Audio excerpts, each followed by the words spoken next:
Hi friends, இன்றைக்கி என்ன video நம்ம பார்க்க போகிறோன்னா, இது லாஸ்ட் வீக் அன்றைக்கி எடுத்தது என்னுடைய ரெகுலர் மார்னிங் ரொட்டீன் விலாக் தான் நான் அன்றைக்கி ஷேர் பண்ணியிருக்கிறேன். காலையில் ஒரு 6:30 மணிலேருந்து ஒரு 9-9:30 மணி வரைக்கும் என்னோடய வேலைகள் எல்லாம் எப்படி போயிட்டு இருந்தது அப்படிங்கிறத இந்த வீடியோவில் நம்ம பார்க்க போகிறோம். டக்குன்னு தோணுச்சு விலாகே இல்லையே, வீடியோ எடுக்கவே இல்லையேன்ட்டு. அப்புறம் ஒரு 6 மணி போல் தான் நான் வீடியோ எடுக்கவே ஸ்டார்ட் பண்ணேன்னா, ஆல்மோஸ்ட்டு பாதி சமையல் அதை முக்கால்வாசி சமையலே முடிச்சிட்டேன். கம்ப்ளீட்டாக முடிச்சதுக்கு அப்புறமா லஞ்சு எல்லாருக்கும் பேக் பண்ணணும். ஃபஸ்ட்டு அவங்க கிளம்புவாங்க. அதுக்கப்புறம் தான் திருப்பி பசங்களுக்கு ரெடி பண்ணணும். இன்றைக்கி என்ன சமையல் பார்த்திங்கன்னா, ரொம்ப சிம்பிளாக தான் நான் பிளான் பண்ணிக்கிட்டேன். முதல் நாள் நைட்டே ஓரளவு ப்ரிப்ரேஷன் பண்ணி வச்சதுனால காலையில் ஒரு 6 மணி போல் தான் எழுந்திரிச்சேன். நைட்டு பார்த்திங்கன்னா விளக்கு வச்சு பாத்திரம் எல்லாமே இப்போ தான் எடுத்து வச்சேன். இன்றைக்கி சமையல் சௌசோவும் வேர்க்கடலையும் போட்டு கூட்டு வச்சுருந்தேன். ஆல்ரெடி இது நிறைய விலாகில் ஷேர் பண்ணியிருக்கிறேன். இதுக்கு வெங்காயம், தக்காளி, பருப்பு எதுவுமே தேவையில்லை. வெறும் வேர்க்கடலையும் சௌசோ இல்லை சுரக்காய் எதுவாக இருந்தாலும் பரவாயில்ல. ரெண்டுத்துலேயும் டக்குன்னு இது கூட்டு வச்சிடலாங்க. ஒரு 15 நிமிஷம் கூட ஆகாது. அதுக்கு தொட்டுக்கிறதுக்கு காலிஃப்ளவர் ஃப்ரை தான் பண்ண போகிறேன். சௌசோவு, காலிஃப்ளவர் இது எல்லாமே நேத்தியை கட் பண்ணி வச்சுட்டேன். சாதம் வெந்துட்டுருக்கு. பார்த்திங்கன்னா காலிஃப்ளவர் 65 போடணும். பசங்களுக்கு பார்த்திங்கன்னா இந்த கூட்டு போட்டு சாப்பிட்டுப்பாங்க. எடுத்துகிட்டு போகிறதுக்கு ஃப்ரைட் ரைஸ் தான் வேணும்னு கேட்டாங்க. ஃப்ரைட் ரைஸ் செஞ்சிடலாமேட்டு அது வதக்கிட்டு இருந்தேன். அப்புறம் அதுக்குள்ளே அவங்களுக்கு டைம் ஆகிற மாரிங்கிறனால அதை இறக்கி வச்சுட்டு 65 போட்டுடலான்னு சொல்லிட்டு எண்ணெய் ஊற்றி வச்சுருக்கிறேன். ஃப்ரைட் ரைஸ்க்கு மட்டும் இப்போ தான் காலையில் தான் காய் கட் பண்ணினேன். மற்றது ரெண்டுத்துக்குமே நேற்றியே கட் பண்ணி வச்சதுனால இன்னும் கொஞ்சம் வேலை ஈஸியாக இருந்தது. முதனாலே ஓரளவு ப்ரிப்ரேஷன் பண்ணி வச்சுட்டேன்னா அடுத்த நாள் காலையில் கொஞ்சம் லேட்டாக எழுந்திருக்கலாம் இல்லைங்களா, அதனால தான் அப்படி பண்ணுறேன். வேர்க்கடலையும் நேற்றே நான் வறுத்து வச்சுட்டேன். காலையில் தான் அது தோலெல்லாம் எடுத்துகிட்டு புடச்சி வச்சேன். அது பாக்ஸில் கொட்டி வைக்கணும். அதுக்குள்ளே சாதனம் அப்போ ரெடி ஆகிட்டு வந்துட்டாங்க. சுடு தண்ணி கொஞ்சம் குடிக்கிறதுக்கு வைனாங்க. அப்புறம் அதையும் வச்சுட்டு 65 போட்டுட்டு இருந்தேன். பெரும்பாலும் காலை டைமில் வாரத்தில் ஒரு 2 இல்லை 3 நாள் தாங்க டிஃபனும் சாப்பாடும் செய்கிற மாரி இருக்கும். மற்ற நாட்கள் என்ன சாப்பாடு செய்கிறோன்னு அதையே சாப்பிட்டுட்டு அதையே எடுத்துகிட்டு போய்ப்பாங்க. இன்றைக்கி டிஃபனுக்கெல்லாம் எதுவும் இல்லை செய்யலைங்கிறனால சாப்பாடே வச்சுட்டேன்.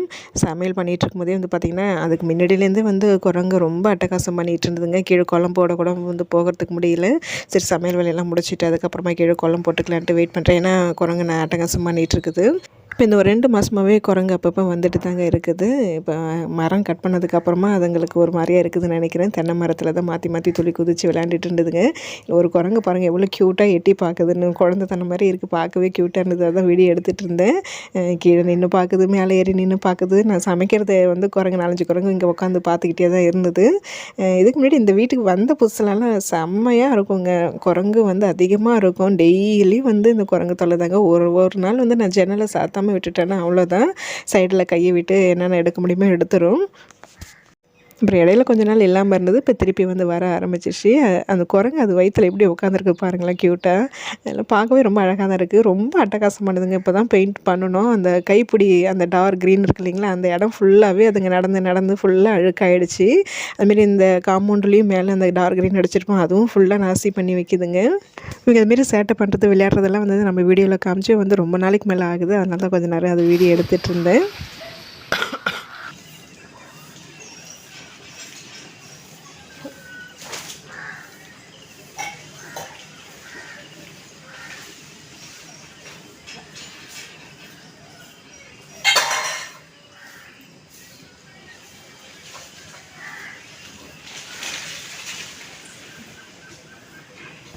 அவங்க தான் அது அங்கேருந்து போகிறதுக்காக தண்ணி ஊற்றி விட்டுட்டு இருந்தாங்க. கொஞ்ச நேரம் அது வேடிக்கை பார்த்துட்டு இருந்துட்டு மீதி சமையல் வேலையை கடகடன்னு முடிச்சுட்டு அவங்களுக்கு லஞ்ச் பேக் பண்ணிவிட்டேன். அவங்கள அனுப்பி விட்டுட்டு அதுக்கப்புறமா தான் பசங்களுக்கு லஞ்ச் பேக் பண்ணணும். கீழே இன்றைக்கி குரங்கு அதிகமாக இருந்ததுனால அவங்கள அனுப்பும் போது கீழே வரும்போது தான் குழம்பே போட்டேன்.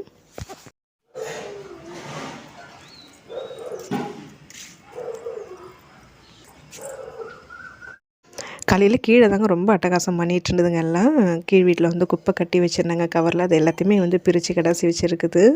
இன்னும் 2-3 நாள் பார்த்திங்கன்னா கீழ் வீட்டில் கல்யாணம் இருக்குதுங்க. அதுக்கு இந்த வீட்டில் பந்தக்கால் நடுறதுக்கும் அரசாணிக்காலுக்கு அந்த தொலைக்குச்சிக்காகவும் இந்த மூங்கில் வாங்கி வச்சுருக்குறாங்க. விருந்தாளியெல்லாம் வர ஆரம்பிச்சிட்டாங்க. ரொம்ப கலக்கலன்ட்டு இருக்க கீழ் வீடு பார்க்கும்போதே. அப்புறம் இன்னொரு சந்தோஷமான விஷயம், ஆல்ரெடி இதை நான் ஷேர் பண்ணியிருக்கிறேன்னா என்னென்னு எனக்கு சரியாக ஞாபகம் இல்லை. நம்ம தென்னை மரத்தில் ஆல்ரெடி ஒரு தென்னை மரத்தில் காய் வச்சுருக்கோம், 3 காய் தேங்காய் இருக்குது. இப்போ அதே மரத்துலேயே ஒரு 2 பால் விட்டுருக்குதுங்க. மற்ற 3 மரமும் பார்த்திங்கன்னா இன்னும் பாலை விடலை, அப்படியே தான் இருக்குது. அதே போல் நம்ம வாழை மரத்துலேயே கொளத்தள்ளி இருக்குது. இது என்ன வாழைங்கிறதுல எனக்கு தெரியல, ஆனால் கொளத்தள்ளி இருக்குது. பார்க்கும்போது எவ்வளோ ஹாப்பியாக இருந்தது. இப்போ இதெல்லாம் நம்ம குரங்கிட்டேருந்து காப்பாற்றுறது தான் பெரிய வேலையாக இருக்குமா எங்களுக்கு. அவங்கள அனுப்பி விட்டுட்டு மேலே வரும்போது பார்த்திங்கன்னா இந்த அப்படியே வீடியோ எடுத்துகிட்டு இருந்தேன். இந்த கைப்பிடி எல்லாம் உங்களுக்கு பார்க்கும்போதே தெரிஞ்சிருக்குன்னு நினைக்கிறேன். இப்போ தான் நம்ம பெயிண்ட் பண்ணணும். அதுக்குள்ளே இதுங்கெல்லாம் என்ன அட்டகாசம் பண்ணி எவ்வளோ அசிங்கமாக பண்ணி வச்சுருக்குது பாருங்கள். அதுக்கெல்லாம் ஒன்றும் பண்ணவும் வந்து முடியாது. பார்க்கவே ரொம்ப அசிங்கமாக இருந்தது, கொஞ்சம் கஷ்டமாக இருந்தது. இங்கே நானும் மேலேயும் வந்து குப்பை வந்து வச்சுருந்தேன். வீட்டுக்குள்ளே இப்போ ரொம்ப வைக்கிறது கிடையாது, வெளியில் கொண்டு வந்து வச்சுருது. இது வந்து இப்போ கவர்லேருந்து பிச்சு எல்லாத்தையும் வந்து கொட்டி வச்சுருந்தது. அப்புறம் அதெல்லாம் வந்து திருப்பி கட்டி அவங்கள்ட்ட கொடுத்து அனுப்பிச்சிட்டோம், கொண்டு போய் போட்டுருங்கன்னு சொல்லிட்டு. மீதி இப்போ கொஞ்சோண்டு இருக்குது. மீது எல்லாமே பசங்களை அனுப்பி விட்டுட்டு வந்து தான் வீடு வந்து ஃபுல்லாக பெருக்கி தள்ளணும். வரண்டாவெல்லாம் பெடை கட்டு வந்து பார்க்குறதுக்கு ரொம்ப அசிங்கமாக தான் இருக்குது, வந்து பெருக்கி தள்ளணும். அவங்க பார்த்திங்கன்னா ஒரு 7-10 மணி போலலாம் வந்து கிளம்பிடுவாங்க. அவங்கள அனுப்பி விட்டுட்டு அதுக்கப்புறமா மீதி சொச்சம் கிச்சன் வேலை இருக்கிறதெல்லாம் முடிச்சுட்டு பசங்களை ரெடி பண்ணிவிட்டு நானும் ரெடி ஆகணும்.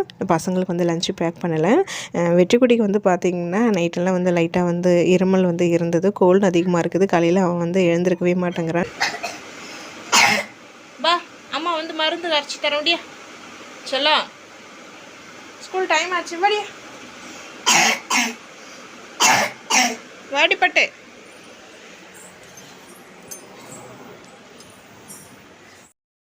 கீழேருந்து மேலே வரும்போதே வந்து அவனுக்கு வந்து இந்த கஷாயம் வச்சு கொடுக்கலான்ட்டு வெத்தலை, ஓமவல்லி எல்லாம், அதுக்கப்புறம் துளசியெல்லாம் பிரிச்சுட்டு வந்தேன்.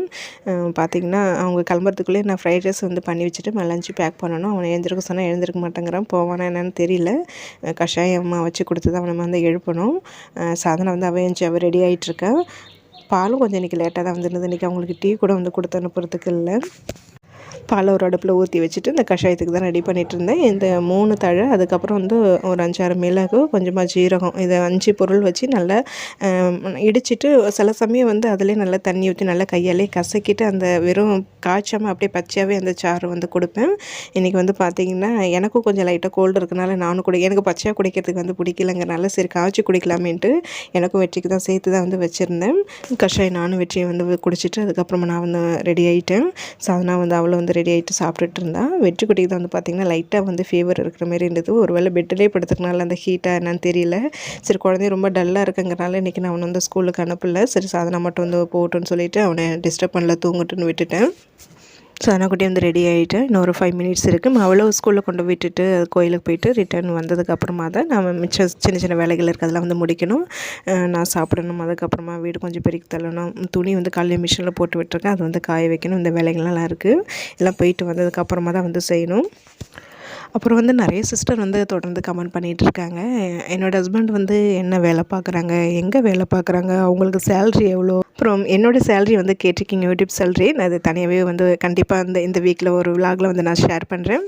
அப்புறம் அவங்களுக்கும் எனக்கும் வந்து ஏஜ் டிஃப்ரெண்ட்டு எவ்வளோ, நாங்கள் வந்து லவ் மேரேஜ் அப்படிங்கிறதெல்லாம் வந்து கேட்டிருந்தீங்க. இது எல்லாத்துக்குமே அதில் வந்து நான் இன்றைக்கி பதில் சொல்கிறேன். சில விஷயங்களுக்கு வந்து என்னால் வந்து ஓப்பனாக பதில் சொல்ல முடியல, அதுக்காக சாரி கேட்டுக்கிறேன். அவங்க வந்து எங்கே வேலை பார்க்குறாங்க, அவங்களுடைய சேலரியில் வந்து பார்த்திங்கன்னா அவங்களோட பர்மிஷன் எல்லாமே என்னால் வந்து சொல்ல முடியாது. இப்போ என்னை பற்றி நீங்கள் கேட்குறீங்கன்னா நான் எல்லாமே வந்து நான் சொல்லுவேன். அவங்களோட பர்மிஷன் இல்லாமல் என்னால் வந்து எதுவுமே வந்து சொல்ல முடியாது. அப்புறம் அவங்க என்ன வேலை பார்க்குறாங்கன்னா வந்து நான் சொல்லலாம். அவங்க வந்து வெப் அண்ட் கிராஃபிக் டிசைனராக வந்து இருக்காங்க. என்னுடைய சேலரி பற்றி கண்டிப்பாக இன்னொரு வீடியோவில் சொல்கிறேன். ஏன் இப்போ சொல்லலைன்னா அது தனியாக ஒரு வீடியோவில் சொன்னோம்னா எனக்கு அது ஒரு கண்டென்ட்டாக கிடச்ச மாதிரி இருக்கும் இல்லைங்களா, அதனால தான் நான் அது சொல்கிறேன். யாரும் தப்பாக எடுத்துக்காதீங்க. கண்டிப்பாக நான் வந்து ஷேர் பண்ணுறேன் என்னோடய சேலரி எவ்வளோன்ட்டு. எனக்கும் அவங்களுக்கு ஏஜ் டிஃப்ரெண்ட் வந்து 4 இயர்ஸு. லவ் மேரேஜெல்லாம் கிடையாதுங்க, வீட்டில் பெரியவங்களாக பார்த்து கல்யாணம் பண்ணாங்க. எங்களோட லைஃப் வந்து ரொம்ப ரொம்ப சந்தோஷமாக நல்லபடியாக போயிட்டுருக்குது. யூடியூப்பில் வந்து பார்த்திங்கன்னா நான் என்னுடைய சந்தோஷமான விஷயங்கள் எல்லாமே ஓரளவு உங்கள்கிட்ட நான் ஷேர் பண்ணிட்டு தான் வந்துட்டுருக்கிறேன்.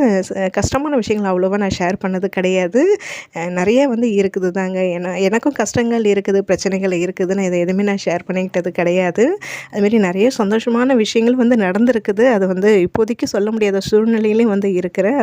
அது எனக்கு மனசாட்சி வந்து பார்த்திங்கன்னா ஒரு மாதிரி உறுத்திக்கிட்டே தான் இருக்குது, உங்கள்கிட்ட ஷேர் பண்ணுறதுக்கு முடியலையேன்னு.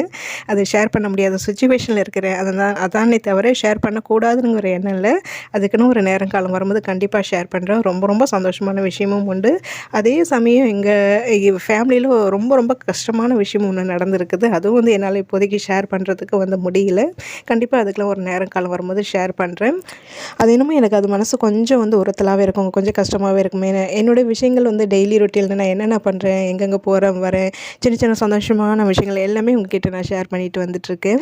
சில விஷயங்கள் தான் வந்து ஷேர் பண்ணுறதுக்கு வந்து முடியல. அதுக்காக நான் உங்ககிட்ட வந்து சாரி கேட்டுக்கிறேன். அதுக்கு நேர காலம் வரும்போது கண்டிப்பாக வந்து நான் சொல்லுவேன். உங்ககிட்ட சொல்லாமல் நான் வேறு யார்கிட்ட சொல்ல போகிறேன். சொன்னேன்னா கண்டிப்பாக நீங்களும் வந்து சந்தோஷப்படுவீங்க. அதே அளவு ரொம்ப வந்து கஷ்டமான விஷயங்கள் சொல்லும்போது ரொம்பவும் கஷ்டப்படுவீங்க. ஒவ்வொரு தடையும் வந்து வீடியோ போடும்போது எனக்கு அது கொஞ்சம் மனசாட்சி உறுத்திக்கிட்டே இருக்குங்க. சில விஷயங்கள் உங்ககிட்ட வந்து சொல்லலையே அப்படின்ட்டு அது மனசுக்குள்ளேயே வச்சுருக்கிறது ஒரு மாதிரியாக இருந்தது. இந்த வீடியோவில் உங்ககிட்ட சொல்லணும்னு தோணுச்சு. அதான் மனசில் இருந்தது உங்ககிட்ட வந்து சொல்லிட்டேன். பசங்களை ஸ்கூலில் விட்டுட்டு வந்ததுக்கப்புறமா செம்ம பசி வர ஃபஸ்ட்டு சாப்பிட்டுட்டு அதுக்கப்புறமா தான் இந்த சின்ன சின்ன வேலைகள் வந்து பண்ணிகிட்டு இருந்தேன்.